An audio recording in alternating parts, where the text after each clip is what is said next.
Hello guys, आज हम करने वाले हैं हाई वन सी चैलेंज। कैमरा दो गाइस, ये कुछ भी बोल रहा है। कोई हाइड से चैलेंज नहीं करने वाले हम लोग।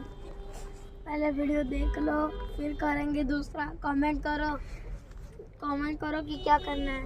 हाँ गाइस, देखते कमेंट में क्या आ रहा है। कमेंट में दिखा रहा है कि 6-7 बोलो रैंडम लोगों को। चलो बोलते हैं। ऐसा कुछ नहीं है, झूठ बोल रहा है